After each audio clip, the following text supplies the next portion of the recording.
Hello बच्चों, कैसे हैं आप लोग। मैं शानदार सिंह का फिर से आपका स्वागत करता हूं एडीबी स्टार लर्निंग प्लेटफॉर्म पे। बच्चों, आज हम बात करने वाले हैं एम्पियर्स लॉ के ऊपर। जैसे कि इलेक्ट्रोस्टैटिक में गॉस लॉ होता है, उसी तरह मैग्नेटिज्म में एम्पियर्स लॉ होता है।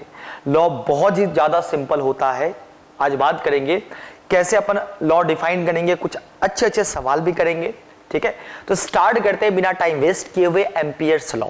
एम्पियर्स लॉ क्या बोलता है, स्टेटमेंट क्या होता है, जनरल बातें क्या होती है, वो स्टार्ट करने से पहले मैं तुमसे एक छोटा सा एग्जांपल करवाने की कोशिश कर रहा हूं कि सपोज करो मेरे पास मैंने एक इमेजिनरी सर्कल लिया आर रेडियस का। मैंने एक इमेजिनरी सर्कल दिया आर रेडियस का और इसके सेंटर से एक वायर पास हो रहा है जिसमें करंट आई फ्लो कर रहा है। सेंटर से इनफाइनाइट लाइन चार्ज है। मैंने बोला इस क्लोज लूप जो मैंने आर रेडियस का चुना है, इसके लिए मेरे को integration of B dot dl बताओ क्या होगा। बी डॉट डीएल बताओ क्या होगा। कई बार ऐसा सवाल पूछ सकता है कि क्लोज लूप के लिए तुमसे बी डॉट डीएल पूछ सकता है। जैसे कि मैंने बोला फ्लक्स क्या होता है, तो ई डॉट डीएस होता है ना। डी फाई क्या होता है, E dot DS. Close loop के लिए तुमने फ्लक्स निकाला था तो integration of E dot DS किया था, तो वो Q enclosed upon epsilon not के बराबर आ गया था। लेकिन तुमने निकाला फ्लक्स, तुमने इंटीग्रेशन किया ई डॉट डीएस का, आया वो क्या, वो रिजल्ट क्या है, अपने को इससे मतलब नहीं थी, वो बात की बात है। सिमिलरली मान लो मैंने एक सवाल ऐसे ही तुम्हें दे दिया कि भाई एक चार्ज, एक वायर है इनफाइनाइट जिसमें आई करंट फ्लो कर रहा है। हमने एक इमेजिनरी लूप माना आर रेडियस का। अब बताओ इस इमेजिनरी लूप के लिए integration of B dot dl क्या होगा। डीएस वहां एरिया था, डीएल यहां छोटा सा एलिमेंट वेक्टर है। मैंने पूछा क्या होगा। अब जैसे तुमने कभी एम्पियर्स लॉ नहीं पढ़ा है तो तुम तो बिल्कुल बेसिक से जाओगे। तुम बोलोगे कि सर अगर देखा जाए तो इसका जो मैग्नेटिक फील्ड होगा वो क्लोज लूप बनाएगा, ऐसा ऐसा ऐसा, और आर डिस्टेंस पे जो मैग्नेटिक फील्ड होगा वो भी क्लोज लूप बनाएगा। तो सर यही मैग्नेटिक फील्ड बिल्कुल इस लूप पे अलाइन करेगा, इस लूप के साथ ही होगा गोला। और डायरेक्शन कैसी होगी, ऐसी होगी। मैंने बोला बट इस लूप के लिए अपने को बी डॉट डीएल निकालना है। तुमने लूप का एक छोटा सा हिस्सा माना, एक बहुत छोटा सा हिस्सा माना जिस हिस्से का लंबाई था डीएल, और तुमने बोला डीएल की वेक्टर हमने इधर की तरफ मानी, और बी जो आर दूरी पे यहां पे मैग्नेटिक फील्ड है वो भी मैग्नेटिक फील्ड इधर की तरफ ही है।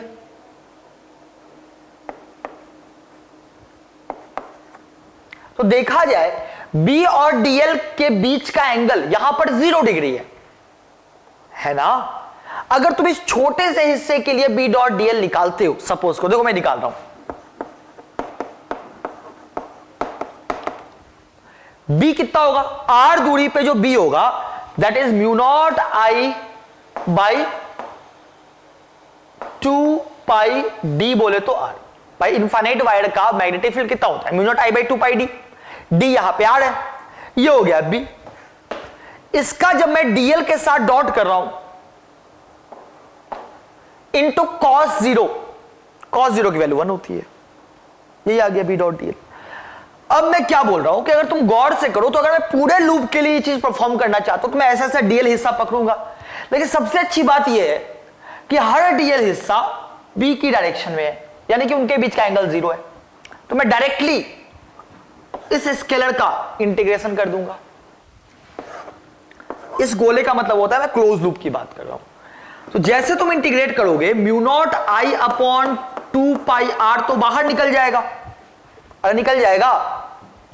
लेकिन जब तुम डीएल का इंटीग्रेशन करोगे, DL plus DL plus DL plus DL plus DL, सारा डीएल इंटीग्रेट होकर इस पूरे गोले की लंबाई जो कि अपनी 2 पाई आर के बराबर है कट जाएगी और इसकी value mu naught into I के बराबर आ जाएगी। तुम लोग सर बहुत खुशी की बात है, कोई दिक्कत की बात नहीं है, ठीक है, तुमने ऐसे करके लिख दिया। अब मैं क्या बोल रहा हूं, मेरी बात समझना गौर से, ठीक है, बहुत बढ़िया। ये आ गया म्यू नॉट इंटू आई, आई इनक्लोज ऐसे जो अंदर में करंट बंद था। अब मैंने बोला, तुमने बोला कि सर आपने एकदम गोल लिया है, अगर आपने शेप चेंज कर दिया तो फिर यही रिजल्ट आएगा, इस बात की क्या गारंटी है। मैंने बोला एक सवाल और करो, इस सवाल में करंट तो वही है आई, बट मैंने क्या किया,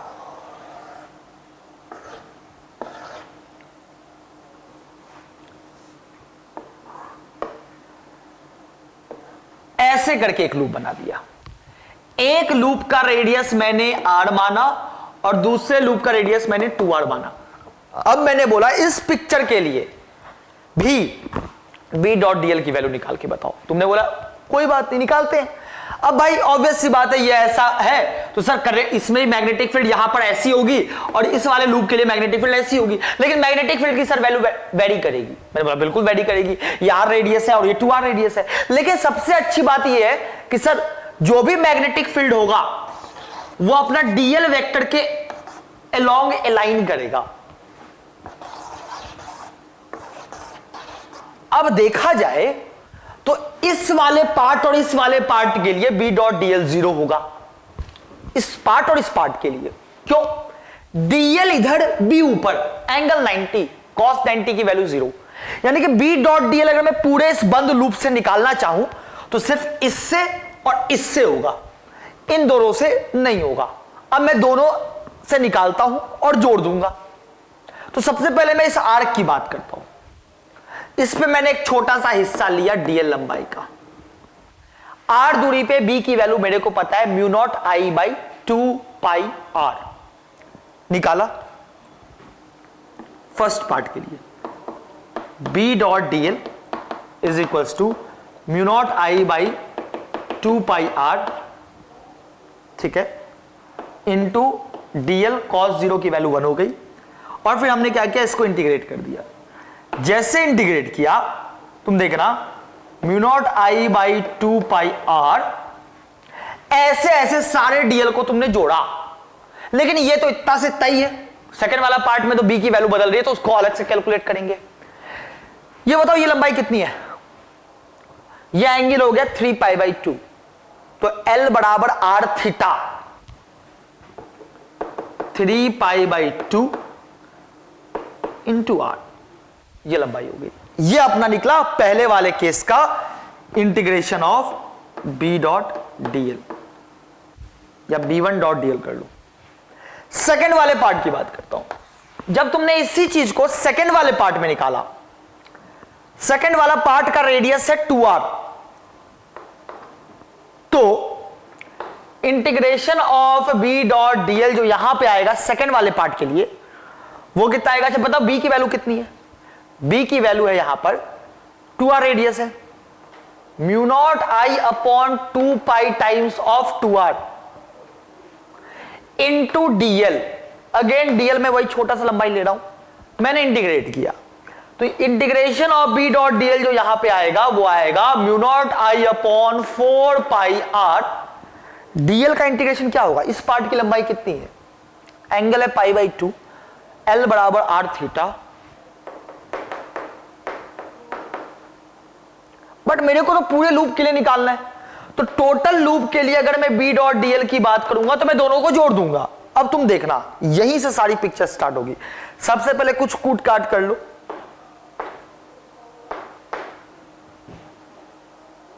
three mu naught I by 4 plus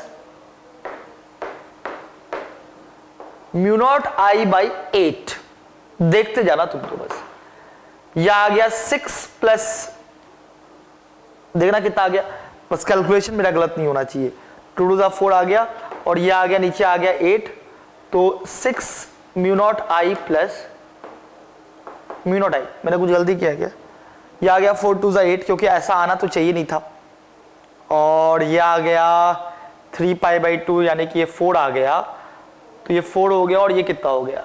ये हो गया, सॉरी मुझे लग ही रहा था क्योंकि जब भी रिजल्ट नहीं आता है मतलब आपने कुछ ना कुछ मिस्टेक किया है। फाइन, ये आ गया 4 और ये आ गया 3, जोड़ोगे तो इसकी वैल्यू भी आ गई म्यू नॉट इंटू आई। हमने लूप का शेप बदल दिया, फिर भी integration of B dot dl की value mu naught into I आ रही है। सर्कुलर रखा तो भी म्यू नॉट इंटू आई आ रही है, कुछ अलग ही रखा तो भी म्यू नॉट इंटू आई आ रही है। यानी कि एम्पियर नाम के साइंटिस्ट ने यहीं पे एक कंक्लूजन डिराइव किया। जिसको हम जानते हैं एम्पियर्स सर्किटल लॉ से।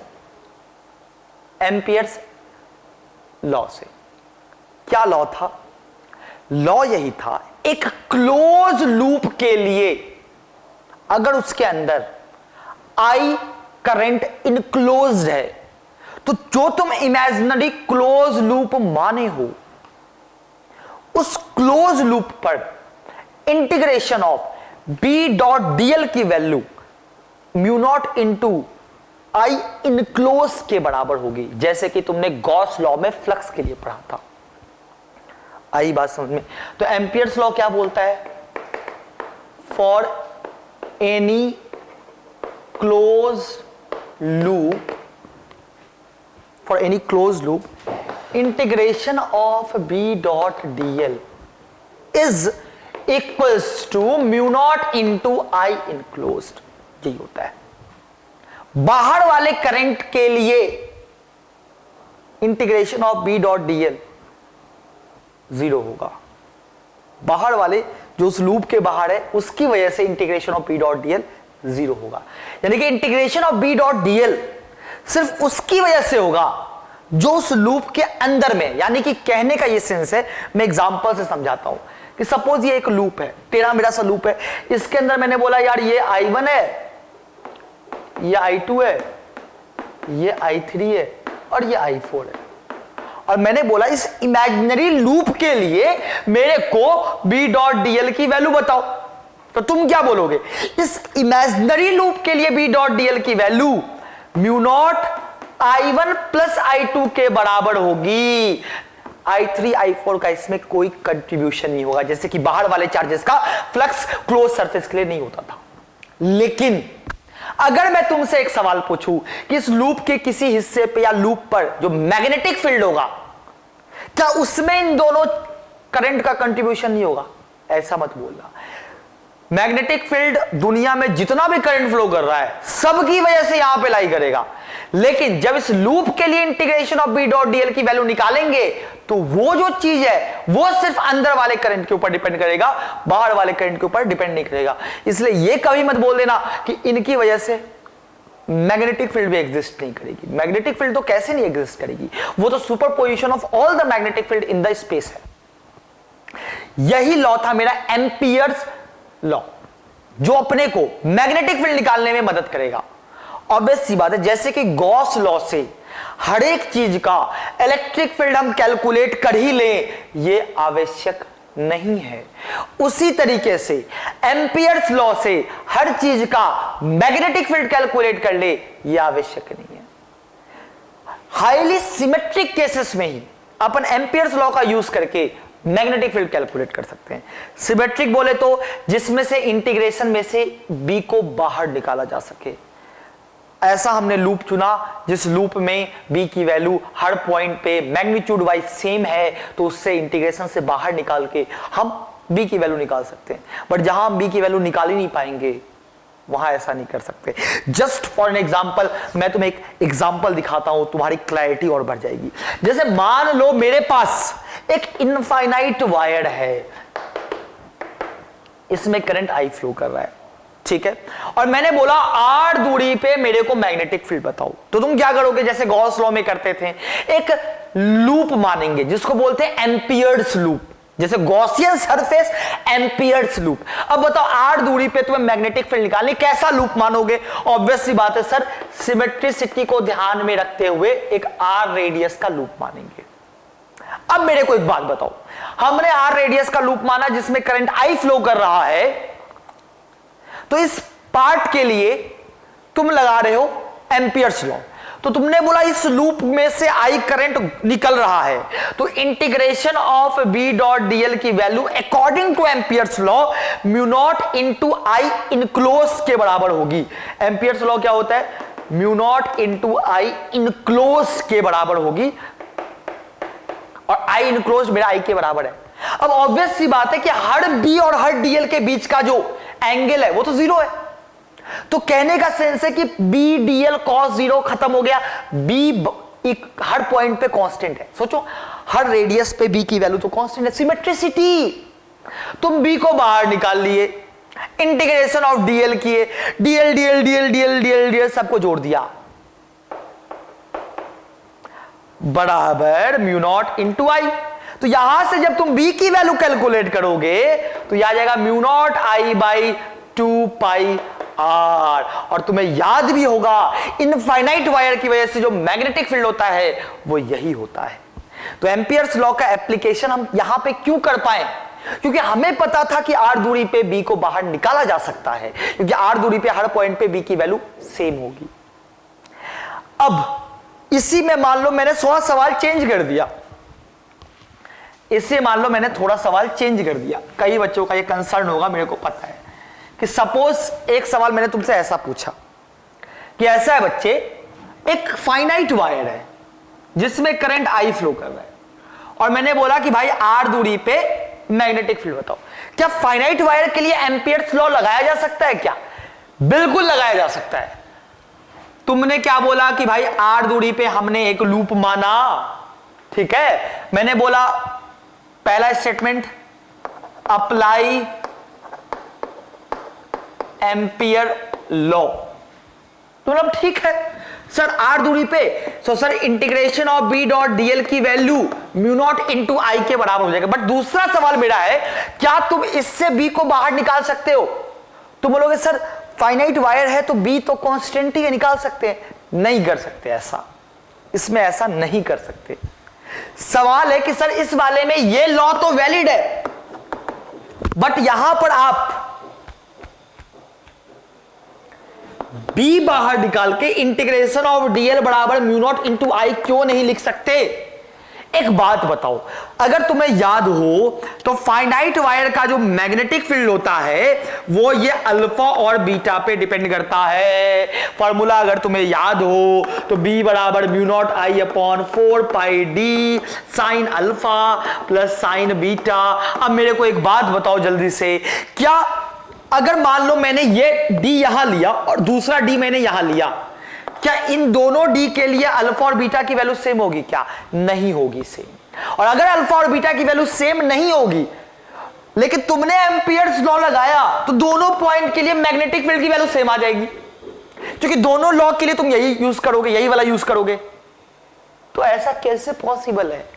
इसीलिए हाईली सिमेट्रिक केस के लिए ही एम्पियर्स लॉ से हम मैग्नेटिक फील्ड कैलकुलेट कर सकते हैं, जब अपने को पता हो कि ओवरऑल वो रिंग तुम कहीं भी मानो हर जगह मैग्नेटिक फील्ड की वैल्यू सेम आने वाली है, अपन एम्पियर्स लॉ लगा सकते हैं, वरना एम्पियर्स लॉ नहीं लगा सकते। एक छोटा सा इलस्ट्रेशन और देखो एम्पियर्स लॉ के ऊपर। मान लो सवाल ऐसा रहे, सपोज करो सवाल ऐसा रहे, बहुत छोटा सा इलस्ट्रेशन ले रहा हूं, इसके अलावा कई सारे एप्लीकेशंस अभी करेंगे अपन। मान लो सवाल ऐसा रहे कि यार ऐसा कुछ बंद डब्बा हो और मैंने बोला यहां पे 2 एम्पियर अंदर की तरफ, 2 एम्पियर बाहर की तरफ, 3 एम्पियर, यहां पे 1 एम्पियर और यहां पे 2 एम्पियर। मैंने बोला find integration of B dot DL,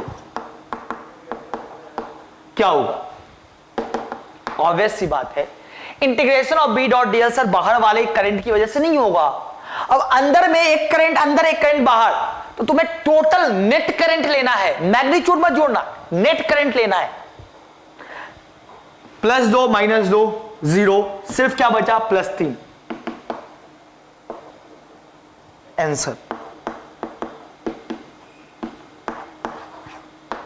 ये आंसर हो जाएगा। आई बात समझ में? तो ये जो हमने अभी पढ़ा इसको कहते हैं एम्पियर्स सर्किटल लॉ। अब इसके कई सारे एग्जांपल्स हैं, कई सारे एप्लीकेशंस हैं, तो अब नेक्स्ट क्लास में अपन उनके एग्जांपल्स और इलस्ट्रेशंस करेंगे। ठीक है, बाय, टेक केयर।